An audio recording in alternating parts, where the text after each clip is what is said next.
En las ofertas electorales se palpa el retorno de un viejo laicismo intransigente.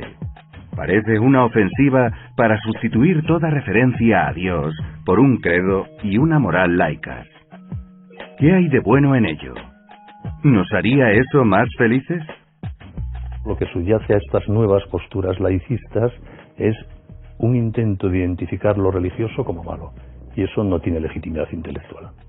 Pero es verdad que hay gente en nuestra época que, con una visión muy sectaria de las cosas, especialmente de la historia, piensa que las religiones, y especialmente la católica, es el origen de las guerras, de las divisiones, de las discriminaciones, de las violaciones históricas de los derechos humanos, y que por eso hay que excluirlo de la convivencia social si queremos construir una sociedad democrática. El laicismo es una ideología. El laicismo, yo lo llamo así, es la religión de la democracia. Es decir, es la idea de que la religión pues es mala. Es mala. En un Estado laico la Iglesia no está en el ámbito estatal, sino que el laicismo va más allá. Y dice, no puede estar en el ámbito público, no puede estar por las calles, no pueden ir los símbolos religiosos del ciudadano apareciendo por la calle, no puede haber procesiones. Es decir, aquí ya entramos en un plano de hostilidad. ¿Qué hace el Estado? Ante el vacío de, digamos, inspiración religiosa, se rellena de una nueva religión que es precisamente el laicismo. Claro, ahí se demuestra algo más que ignorancia, a mi modo de ver. Se demuestra sectarismo, se demuestra ideología de la mala. Algunos partidos querrían recluir la religión a la sacristía y borrarla de la vida pública, incluso de la privada. Yo soy católico. Yo llevo conmigo el catolicismo. Nadie puede obligarme a quitármelo de encima. Como llevo conmigo mi condición de padre de familia, de asturiano, de calvo, de abogado. Y si alguien me obliga a ocultar una dimensión de mi personalidad en su expresión en cualquier sitio en el que yo me muevo, está atacando mis libertades, no las de la Iglesia, las mías. Y si yo quiero llevar un crucifijo, lo llevo porque quiero y no ofendo a nadie, porque estoy ejerciendo una libertad. Si yo quiero rezar en público, el que no quiera que no me escuche, pero yo haré lo que quiera, como otro puede cantar una canción o gritar viva Visca el Barça. Claro, cuando yo oigo hablar ahora de reforma constitucional, si se dice que se quiere avanzar, usted, desde el poder político, desde el gobierno, no tiene que hacer a un país laico. Usted lo que tiene es que respetar la realidad. Parece que todo el mundo tiene derecho a expresar cualesquiera opiniones, salvo cuando esas opiniones tienen una matriz o una coincidencia con una visión religiosa de las cosas. Es una profunda discriminación. No tiene ningún sentido. El laicismo es una religión de Estado excluyente de las demás religiones. Y eso es cercenar la libertad de los ciudadanos. Esa es la famosa trampa, diríamos, laicista, que es que pretende que el católico o el cristiano abandone su mochila ideológica en el momento de participar en la vida pública. Puede ser que parece mentira, o sea, siendo una trampa tan evidente, sin embargo haya tantísimos cristianos que caen en ella. El hecho religioso acompaña desde el hombre primitivo hasta nuestros días, ¿no? Por tanto, lo normal es que el hecho religioso forme parte del espacio público con la normalidad más absoluta. Si alguien es ateo, pues allá él. Si es musulmán, si es judío, hemos no de tolerar, sino de respetarnos, ¿no? No se puede dejar de ser católico a la hora de ser ciudadano. Y los católicos tienen, como cualquier ciudadano, los mismos derechos, al menos, de estar en el espacio público, de influir en la sociedad. Quien pretenda presentar un plan de marginación de la Iglesia y del hecho religioso católico en la sociedad está fuera de lugar, aparte de que está yendo contra el principio constitucional de aconfesionalidad y está tratando de imponernos a los demás contra la libertad religiosa un principio de un laicismo que es en el fondo una confesionalidad atea o laica. En este contexto la situación política ha evolucionado mucho más rápidamente y a peor, en el sentido que el proceso de secularización se ha transformado en un laicismo de exclusión religiosa.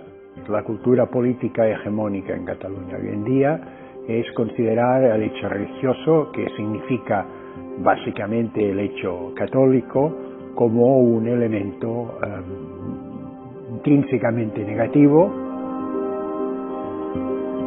España es el país de Europa donde las actitudes prácticas que surgen del laicismo ha tenido un crecimiento más espectacular.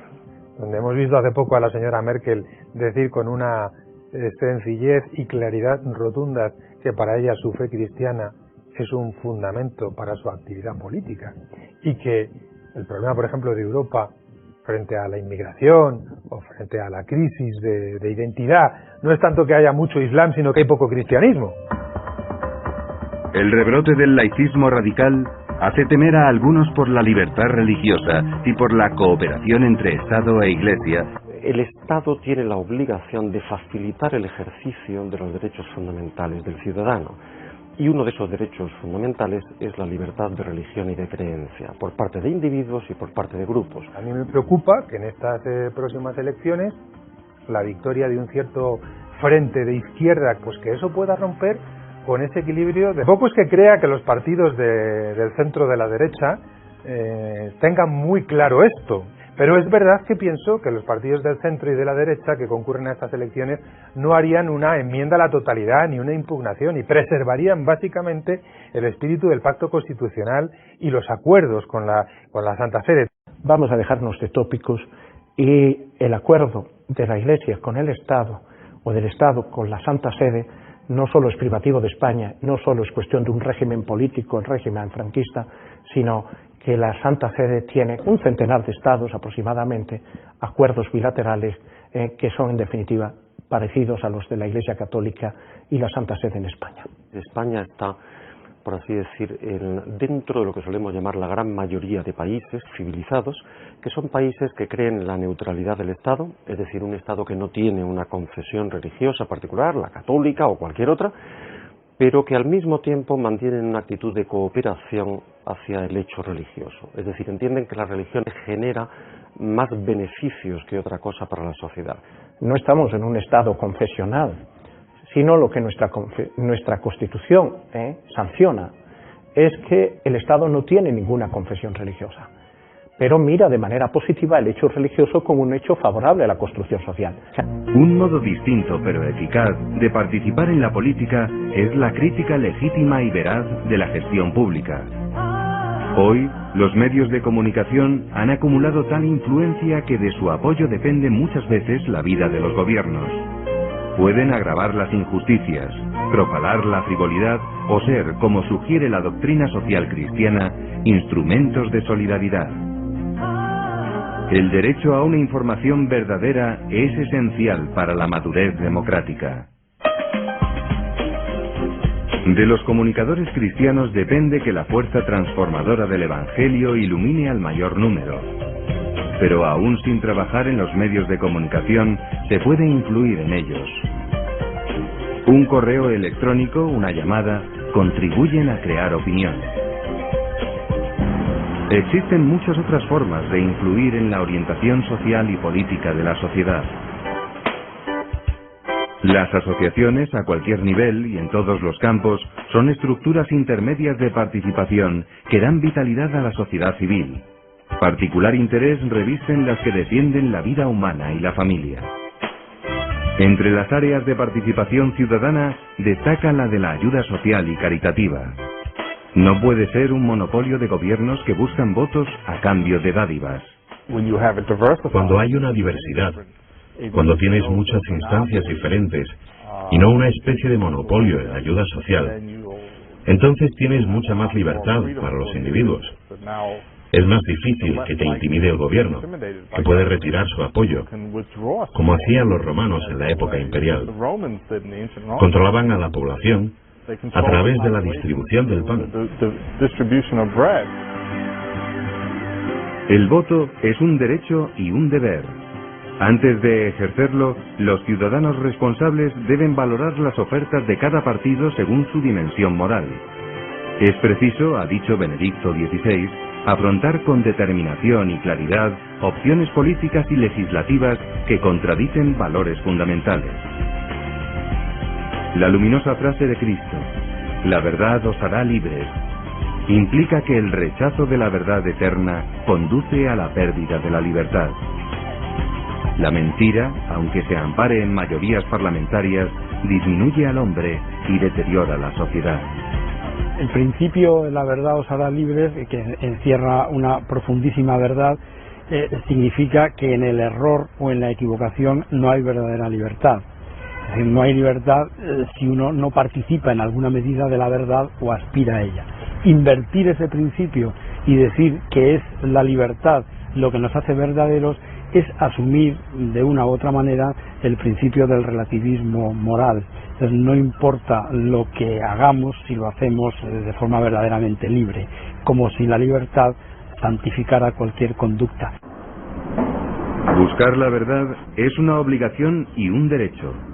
Las estructuras políticas o el poder político deben fomentar precisamente el libre desenvolvimiento de la personalidad humana para que el hombre pueda caminar sin ningún tipo de coacción hacia ese imperativo que es la búsqueda consciente de la verdad. Y todo ser humano debe seguir fielmente los dictados de la conciencia. Por eso el Estado democrático debe valorar la libertad religiosa como elemento fundamental del bien común. ¿Pero puede la laicidad del Estado garantizar la libertad religiosa? El término laicidad tiene interpretaciones contradictorias. Por lo común se la entiende como la exclusión de Dios de la vida pública y su reclusión al ámbito privado. El Estado laicista es el Estado que no permite nombrar a Dios en público. Ese es el Estado laicista. Porque además es el Estado que entiende que la vida pública es el ámbito del Estado, ¿no? Todo lo público y lo político es lo que le corresponde al Estado, y esa acaba siendo también una visión estatalista de la política y de dominio y predominio absoluto del Estado frente a la sociedad. Laicismo y laicidad no son lo mismo en ese sentido. Benedicto XVI ha exhortado a los creyentes en Cristo a elaborar un concepto de laicidad que reconozca a Dios y su ley moral y a la Iglesia el lugar que le corresponde. Al mismo tiempo, esa laicidad debe afirmar y respetar la legítima autonomía de las realidades terrenas. Esa sana laicidad que propone el Papa implica que el Estado no considere la religión como simple sentimiento individual, sino que le reconozca presencia comunitaria pública. Esa laicidad del Estado permite su legítima cooperación con las confesiones religiosas. No confunde lo civil y lo religioso.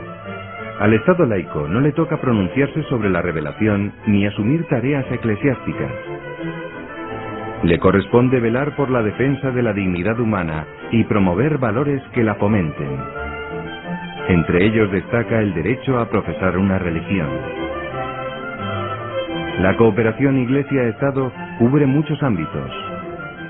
Los internados en hospitales o prisiones, por ejemplo, tienen derecho a asistencia espiritual. Las Fuerzas Armadas necesitan capellanes. Las fiestas religiosas deben coincidir en lo posible con las civiles, empezando por el domingo. También puede ser cooperación económica. La religión no es menos digna de apoyo que la música o el deporte, ni los templos menos importantes para el bien integral de los ciudadanos que los museos o los estadios. Es muy conveniente que Iglesia y Estado se pongan de acuerdo en la necesidad de intensificar la educación moral, muy especialmente de los jóvenes. Elevar el nivel moral de un país es un bien social. Aumenta la cohesión, la concordia y el bienestar. Disminuye además el gasto público en sectores como la salud y la lucha contra la delincuencia o el fraude. El Estado laicista beligerante de signo antirreligioso, por el contrario, no garantiza ni la cooperación ni la libertad religiosa. Ese tipo de laicismo, del que nos han dado notorios ejemplos los siglos XIX y XX, mutila los derechos de las personas y comunidades religiosas. El gobierno de mi país ha sido un gobierno liberal por muchos años. Los presidentes en su mayoría han pertenecido a la masonería. En tiempos del presidente Juárez se persiguió a la Iglesia. Vino otra persecución en los años 20 y 30 hasta llegarse al grado de cerrar las iglesias y prácticamente suprimir el sacrificio de la misa. En aras de una falsa neutralidad, ese laicismo impone un modelo propio, no neutral, de sociedad. En él, la religión no puede mostrarse. Se encierra en el ámbito privado, la conciencia, el hogar, el templo. No debe influir en los ámbitos de poder político, en la cultura o en la enseñanza. Esos son cotos cerrados de quienes o no tienen fe o renuncian a manifestarla. Yo sé que será difícil de creerlo, pero en la ley mexicana estaba textualmente prohibido decir la palabra Jesucristo en radio o en televisión